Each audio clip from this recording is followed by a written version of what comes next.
Volusia Flagler Fantasy Football League. Good morning. It is, or good evening, whatever time you're watching it. It is Tuesday night. It's a 9 o'clock recap for us. How you doing, Mr. Mud Dogs, Mr. Kamish? I'm doing all right, buddy. It's been a pretty rough start to the week so far. I haven't I hear that. had the pleasure of talking to my brother in law too extensively yet, but he has spared me the tongue lashing I'm sure he'd love to give me for picking myself to be victorious this week. But outside of that, man, we're He's a doing better pretty man than good I over am. here. Better man than I am. Absolutely. Well, we don't want to sit here and bore anyone on trade talk or anything like that that just happened a few hours ago. So, what do you say we go ahead and jump right on into the Week 8 recap?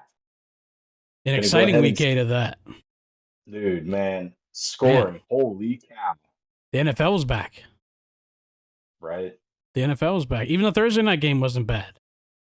I mean, it wasn't good, but it wasn't bad. We got something to look forward to. Hell yeah. All right, kicking this one off.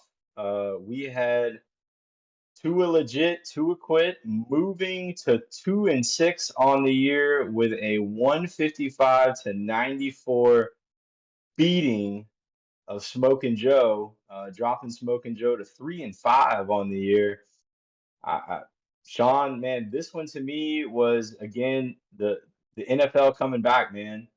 Tua with the star power this week, led by Kamara and AJ Brown, 6 touchdowns between the two of them. Uh, that my man was easily the difference. Yeah. Um, in our league, which is, like we said before we started this, a standard scoring league, to score 155 points in a week, have three players score 100 pretty much. Yeah, that was a beating. Smoking Joe, not smoking this week. Sometimes you just got to tip your cap, man. I mean, when you got a team that's lost, I believe it was 5 straight coming into the game, you got to think that something something may click, the explosion may happen, and unfortunately for our boy Alexander this week, man, he stepped on the landmine, and that was all she wrote. Yeah, losing Jamar Chase was big too, man. I mean, it just shows how much command of the field that kid has. Tough. That it was, Mr. Bowen. Let's go ahead and move on to the next matchup here. We had what I'm thinking was easily the most entertaining game of the week. We had Boot and Rally falling to 2-6 on the year with a 117-121 loss to Iron Smoke, and Iron Smoke improves to 2-6 on the year. Um, Damn, man, what a waste on that CNC game. I mean, have you ever owned a running back that's ran one, caught one, and thrown one all in one game?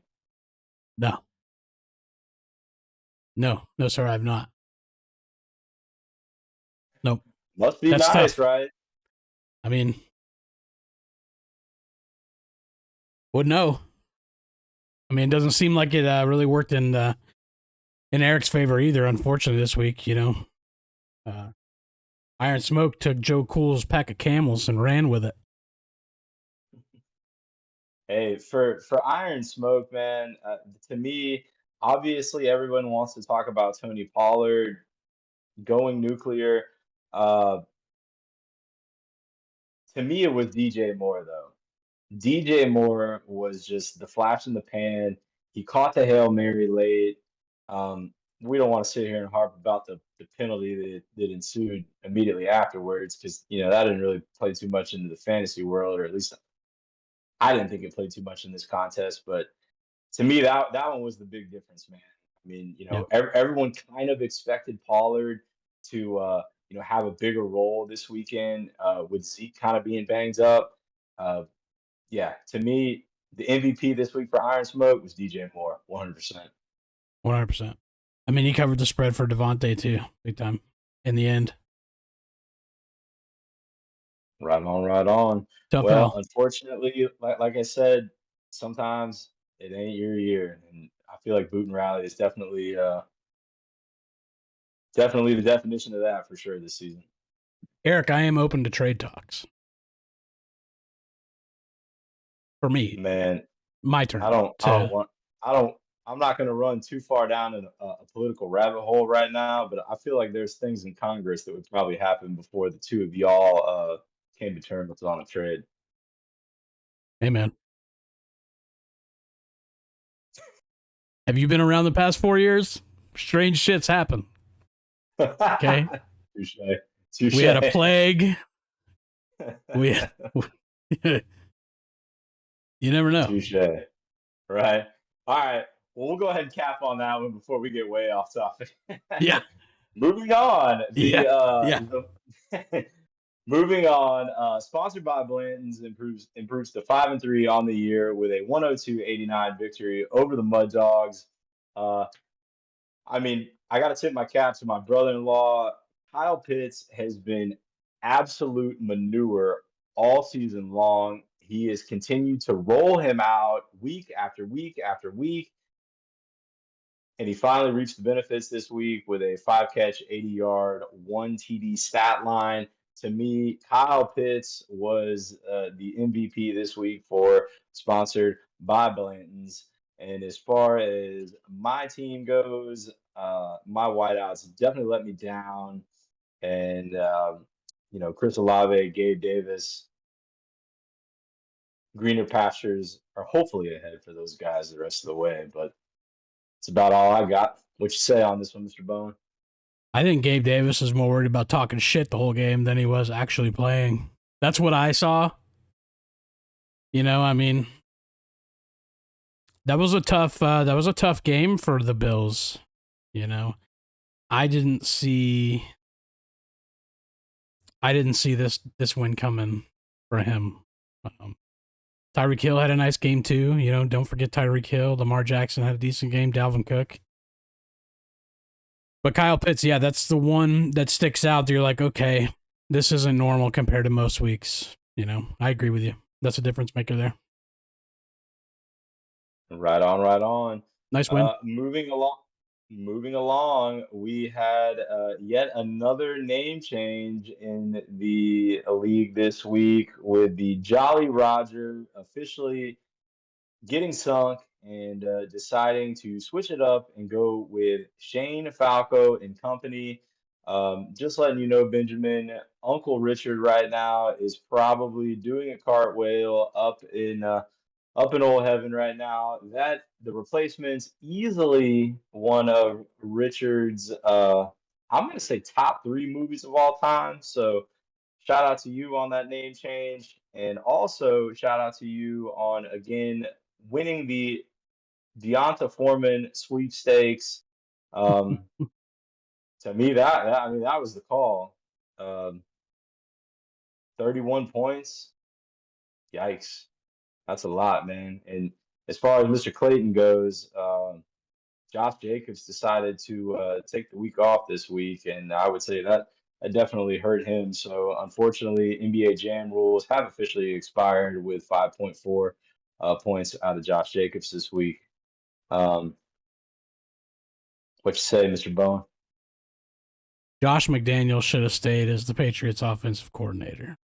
That's the first take I'm going to take from this. I know it's out in left field, but I don't think the Raiders even showed up to play. That's a tough L, man. That's a tough L. Good to see Ben on the winning side of things. Big day, like you said. That running back sweepstakes, man, is definitely a W for him. Everyone else kind of, a little mid this week, but that was definitely a difference maker. That and the Raiders just not showing up in New Orleans. Right on. All right. We had Mr. Six Rings moving to 5-3 on the year with a 104-67 victory over Aston TDs. Bills Mafia president drops to 4-4 on the year. And to me, um, in this one, Travis Etienne leading the charge for you with 22 points in the Munich game that I feel pretty confident in saying that absolutely nobody watched because it was on ESPN Plus and it was first thing in the morning on Sunday. Just taking another quick glance at your box score, it appears that you are very happy that DeAndre Hopkins is also back in the fold. Um, as far as the absentees goes, as far as we discussed on the picks, uh, she didn't really have anybody this week, and that appeared to continue to be present with only posting 67 points. So I'm sure Anna will be happy to get the rest of her band of misfits back this coming weekend. I'll give you your moment now, Mr. Bowen. I don't need a moment. I'm good. I'm good. It was nice to see Travis Etienne do his thing without having the crowded backfield anymore. And like you said, DeAndre. Jonathan Taylor, though, man, I don't know. We'll talk more about that later in the week with the trade scenarios. But, man, I'm not feeling good about the number one pick in this league's draft this year. Really not. Not feeling too good. And it is no longer 6 rings. I think you missed that. It is now Gisele's prenup. It's been that way since Sunday. I apologize. I'm sitting here looking at my written notes here, and it still reflects last week's name. Okay. So I do apologize. I mean, that went official on Thursday, right? It was official on Sunday. Oh, okay. Excuse me. Yeah. All right. Yeah, tighten up. Okay. My bad. Yeah, no worries, dude. I guess I missed the pre-production meeting. Yeah, dude. Editor, recorder, everything. It's me. Gotcha. And finally, on the week 8 docket, we've got the 5-star that saw Master Bader move to 6-2 on the year, dispatching the AT Aliens 137-105. Man, for me, like I get Lee's team is, they got the star power at the top with the Yeti, Derrick Henry, and Jalen Hurts, but I mean Khalil Herbert, man. Excuse me. Woo! That club soda there, man, got me a little got me a little burpy. Yeah, man, Khalil Herbert, the last like month to 5 weeks, I mean, he's been strong, man. Like 10 to 15 points per. That's a pretty strong pickup for Lee. That's kind of holding down that flex spot, or is that potential third RB position, man. And dude, that Dallas Cowboys defense, another big week. They got a defensive touchdown that put them up to double digits again, man. 137 in standard, boy. That's a tough out any week. As far as Doug's team goes, I mean, Jalen Waddle and Cooper Kupp, strong weeks, man. But the thing with Doug's team, Justin Fields is starting to turn it on, man. And AT Aliens, they may finally have a quarterback. And if they do, man, the team's going to look even scarier. What you say, Sean? I agree. That Cowboys defense is kind of special, man. They find a way to score fantasy points. It's kind of hard to, I mean, sometimes you have a really great defense that isn't a really high scoring fantasy team, but the Cowboys week in and week out, man, they put up good numbers. It's crazy to score 138 points and then have a wide receiver 1 score 1.32. These teams legit this year, man. Is it? I mean, hey, I know it's only week 8, but you gotta put the Master Bader on the extremely short list of teams that could potentially win it all this year. Yeah, I mean, that's with Debo on the bench too, and Debo's going to get a lot more looks with CMC in the backfield, man. They're going to be their defenses aren't going to know whether to stack 8 or play coverage at this point, and that's going to give that, and I mean Kittle too. The Niners could turn it on if if Jimmy stays healthy. You never know. His team could just get stronger, which is terrifying. Even the Hawkinson, another thing we could talk about on Thursday, but he's got 2 legitimate tight ends, and the Vikings are good too. Yep. Right on. Well, I Scary tell you team. what, man. Get them out of our division. Put them over Yeah, there let with me let the. me let me make a show note on that one. Put him in the minors over there in the Shiva Blast division. I'll tell you, man. We kind of. I mean, a couple weeks ago or a week ago when Eric was on, we kind of talked a little shit about the other division, man. But they went 2-4 this week against us. That is improvement. It is. I mean, me and Lee can't hold us up, My bad. I had to take a week off. Don't worry, my week will be next man, week. Let's go ahead and put a bow on the week 8 recap. But before I let you go, Mr. Bowen, in the spirit of Halloween, as we discussed beforehand, you did take the little one out trick or treating last night. So I've got a little Halloween question for you, sir. I'm going to ask you to give us your Mount Rushmore of Halloween candy. My Mount Rushmore? Yeah, man. Hey, look, Okay. there's no wrong answer. Just, what's your wheelhouse, brother? I mean, Reese's are there, right? I mean, and they're just gonna get better, dude. We got Reese's trees coming, dog. For me personally, right? Because I'm an adult. One thing that I'm stoked about when my kid gets is Almond Joys, because Almond Joys to me are on my Mount Rushmore, and my kid thinks coconut is the devil. So, for me, my 4, right? There's 4 on Mount Rushmore, right? Yes, sir. Yes, sir. You're top 4. It's been a while since 10th grade history, dude. My bad. Reese's, Almond Joy. Damn, dude. Do I go without a chocolate? Do I pick something besides a chocolate? Probably not. Hey, Kit man, Kat. Kit Kat. it's Kit Kat. Okay. Damn, Oh, dude. this is it, man. Fourth one's tough, dude.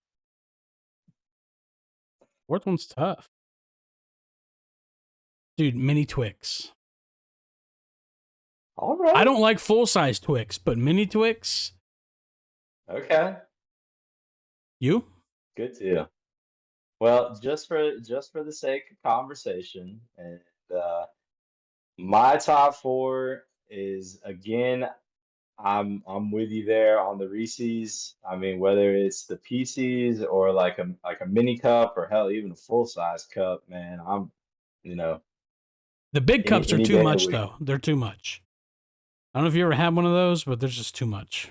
I'm a fat guy. I'm all for it.